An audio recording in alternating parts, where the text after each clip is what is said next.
RPD channel में आपका स्वागत है। मैं आरपी दुबे। सभी व्यूअर्स को मेरा नमस्कार। दोस्तों, आज इस वीडियो में मैं आपके साथ रूस द्वारा प्रपोज्ड RIC फॉर्मेट को, प्रारूप को व्यवहारिक रूप प्रदान करने के विचार को और साथ ही में यह फॉर्मेट किस तरह से पूरे यूरेशियन क्षेत्र के लिए लाभकारी होगा, इस बारे में आपसे बात शेयर करना चाहूंगा। दोस्तों, चीन ने जो RIC त्रिगुट को, एक ट्रायो को पुनर्जीवित करने की रूस की पहल का समर्थन किया। फॉरेन मिनिस्टर की SCO की जो मीटिंग हुई थी अभी चाइना में, उसमें जयशंकर की यात्रा के बाद जहां उन्होंने अपने काउंटर पार्ट्स वांग ही और सर्गेई लावरोव, जो चाइना के फॉरेन मिनिस्टर हैं, से मुलाकात की थी। और इस मुलाकात के बाद RIC को पुनर्जीवित करने में रूस और चीन की रुचि बढ़ गई है। दोस्तों, एज एन इंडियन सिटीजन अगर कोई मुझसे पूछे भाई आपकी क्या राय है, तो मैं कहूंगा कि इस ट्रायो में इंडिया को शामिल होना चाहिए। इसमें शामिल होने से यूरेशिया और एशिया में शांति, स्थिरता और विकास होगा। इस त्रिगुट को, इस ट्रायो को आज की जो भू राजनीतिक स्थिति है उसमें इस तरह का ग्रुप बनना, फॉर्मेट बनना बहुत जरूरी हो गया। क्योंकि आप लोगों ने देखा अभी पिछले कुछ महीनों से कि यूरोपियन कंट्रीज और USA ने किस तरह से इंडिया, चाइना और रशिया को परेशान कर रखा है। तो इस वेस्टर्न इन्फ्लुएंस को, वेस्टर्न फ्रंट को काउंटर करने के लिए इस तरह का ग्रुप बहुत जरूरी है। दोस्तों, थोड़ी देर के लिए हम अपने जो बिटर एक्सपीरियंसेस हैं चाइना के साथ, उसको अलग कर देते हैं। Keep them apart.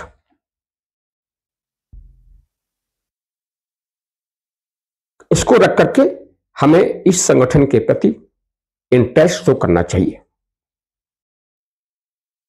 अगर दोस्तों कोई एक हाथ बढ़ाता है तो इंडिया मस्ट रेसिप्रोकेट।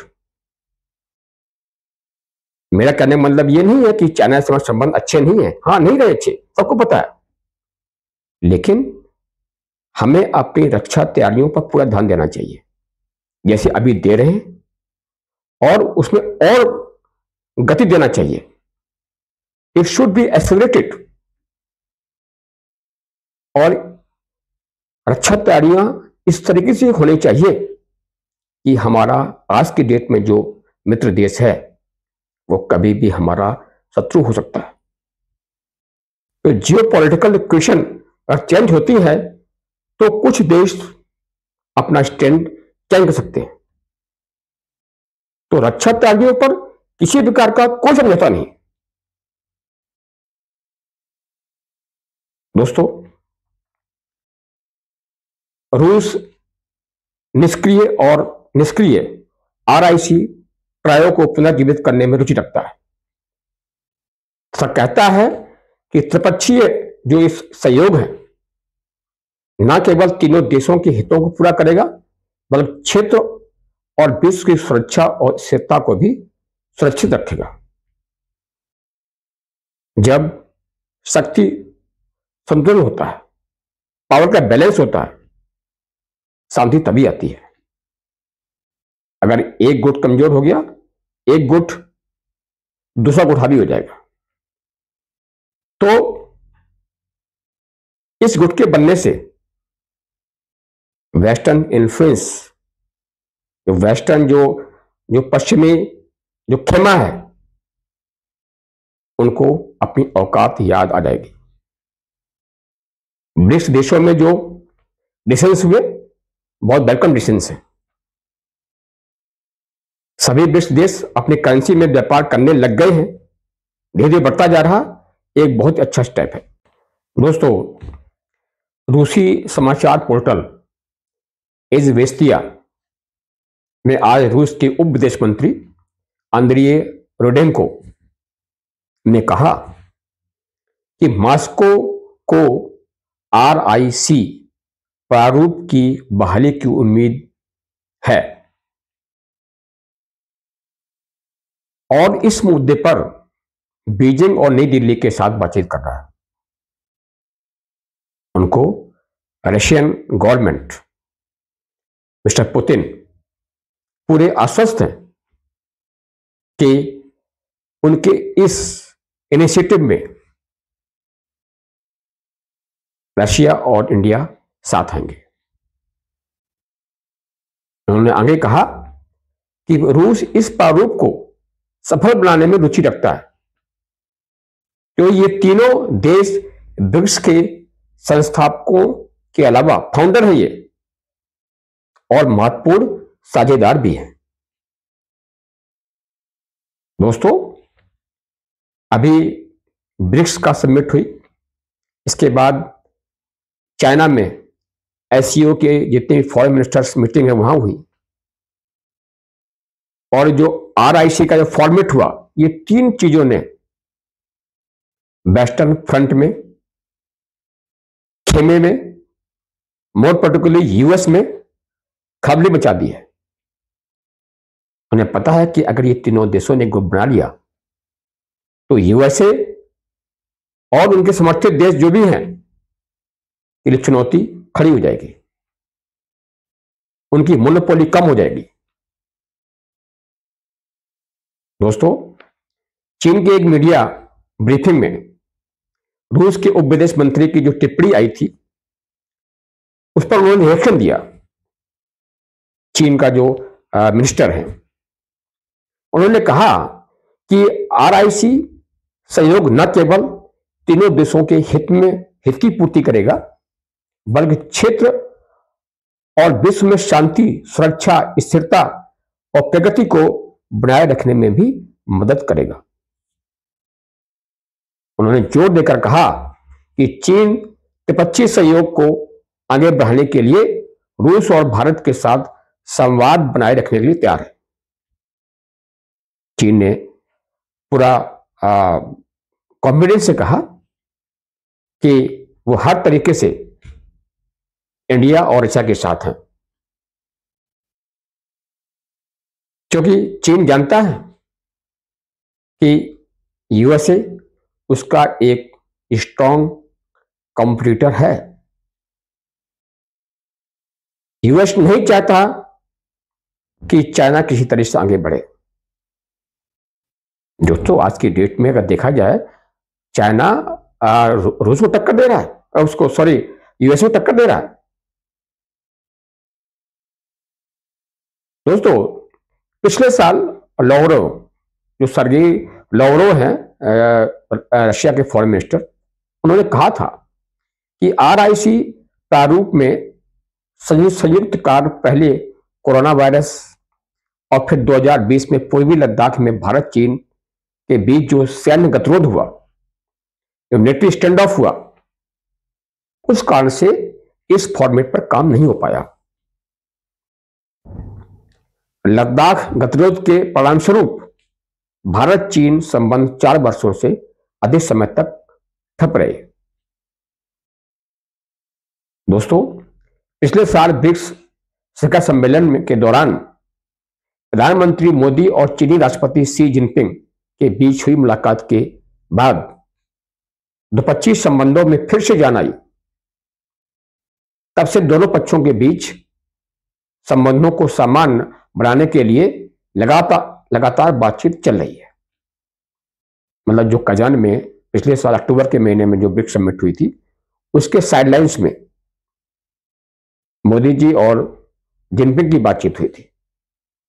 उसी समय से दोनों देश इस बात पर एग्री हुए कि इस प्रकार का एक गठबंधन बनना चाहिए। तभी से इस दिशा में काम चल रहा है। दोस्तों, रूस के विदेश मंत्री सर्गेई लाव्रोव ने कहा कि RIC जो प्रारूप का विचार है इस फॉर्मेट का, रूस के पूर्व प्रधानमंत्री येवजेनी प्रिमाकोव के दिमाग की उपज था और इसके परिणाम स्वरूप विभिन्न स्तरों पर RIC के बीच 20 बैठकें हो चुकी हैं। तो दोस्तों, ये विचार आज का नहीं है, ये विचार 2020 से बहुत पहले का है, लेकिन कुछ कारणों बस मेन इसमें भारत और चीन के बीच जो बिटरनेस रही, जो संबंध खराब रहे, उस कारण से इस प्रारूप पर विचार नहीं हो पाया। दोस्तों, भारत और चीन के बीच अनेक मुद्दों तथा चीन द्वारा अपने सदाबहार मित्र पाकिस्तान को लगातार समर्थन दिए जाने के कारण RIC की रेलेवेंस और इंपॉर्टेंस कम हो गया था। दोस्तों, आपको पता है कि चाइना ने हमेशा पाकिस्तान का साथ दिया, हमेशा चाइना ने पाकिस्तान को वैश्विक स्तर पर बचाया। जब भी क्रॉस बॉर्डर टेररिज्म पर बात हुई UN में, या किसी भी आतंकवादी को डेजिग्नेट करना हो UN लेवल पर, तो हमेशा चाइना ने वीटो करके उसको नहीं होने दिया। जग जाहिर है। लेकिन इन सभी बिटरनेस होने के बावजूद भी जो हमारा पास्ट एक्सपीरियंस है ठीक नहीं है, मानता हूं मैं। थोड़ी देर के लिए उसको अलग रख दो आप, और इस मेरे विचार से इंडिया को इस फोरम में, इस फॉर्मेट में शामिल होना चाहिए। अगर आप पिछले अनुभव को अपने पास रखेंगे और आप बैठे रहेंगे, ठीक है ना, तो कोई भी आपको मनाने नहीं आएगा। Time and tide waits for none. समय और ज्वार भाटा किसी का इंतजार नहीं करते। तो ठीक है, अपनी रक्षा तैयारियों को पूरा जोर रखो, जिससे कि समय आने पर किसी प्रकार की कोई कोताही ना हो। हमारे पास डिफेंस आर्सेनल्स जो भी है, वेपन्स हैं, आधुनिक होने चाहिए। हमें अपने डिफेंस सेक्टर में आत्मनिर्भर होना चाहिए, किसी और कंट्रीज पर हमारी निर्भरता ना हो। इन सभी को रखते हुए हमें इन देशों के साथ, खासतौर चाइना के साथ और रूस के साथ, इस प्रारूप में, फॉर्मेट में शामिल होना चाहिए। दोस्तों, पिछले साल अक्टूबर में रूस के कयान में ब्रिक्स शिखर सम्मेलन के दौरान रूस और चीन के राष्ट्रपतियों के साथ मोदी की बैठक के दौरान इस RIC प्रारूप पर खुले दिल से चर्चा हुई थी, ओपन माइंड से चर्चा हुई थी, और पश्चिमी और वेस्टर्न डोमिनेंस, पश्चिमी प्रभुत्व का मुकाबला करने की आवश्यकता पर जोर दिया गया था। भारत के क्वाड का सदस्य होने, क्वाड समूह का भारत एक हिस्सा था, जिसमें ऑस्ट्रेलिया, जापान, US और साउथ कोरिया, ये सब देश थे। चाइना ने आरोप लगाया कि इंडिया ने अगर ये क्वाड समूह ज्वाइन किया है तो इंडिया चाइना को कंटेन करना चाहता है, सीमित करना चाहता है। ये चाइना के खिलाफ था। और भी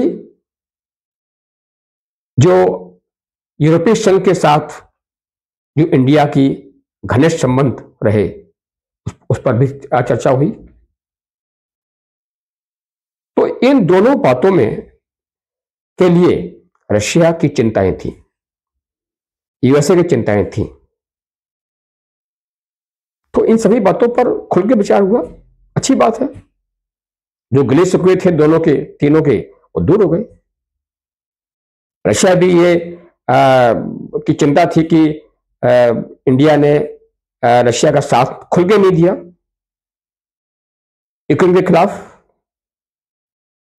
और इंडिया जो क्वाड का मेंबर था, तो वहां से एक दूसरे की जो मिसअंडरस्टैंडिंग थी वो दूर हुई, और तभी से चाइना और इंडिया के संबंध धीरे धीरे धीरे धीरे पटरी पर आने लगे थे। दोस्तों, रूसी विज्ञान एकेडमी के ओरिएंटल अध्ययन संस्थान के भारतीय अध्ययन केंद्र की एक वरिष्ठ शोधकर्ता हैं, चीनी रिसर्चर लुडिया कुलिक, रूस की। उनका यह मानना है कि यूरेशिया में सहयोग का कोई भी प्रारूप उपयोगी है, क्योंकि महाद्वीप एक लंबे समय से अंतहीन संघर्षों से थक चुका है। मित्रों, आइए इस दिशा में आगे के विकास पर नजर रखेंगे। निश्चित रूप से यह त्रिगुट, यह ट्रायो RIC न केवल संबंधित देशों के लिए बल्कि पूरे यूरेशियन क्षेत्र के लिए भी लाभदायक होगा। दोस्तों, अगर यह वीडियो आपको पसंद आया हो तो कृपया इसे लाइक करें, शेयर करें और चैनल को सब्सक्राइब करें। जय हिंद, जय भारत।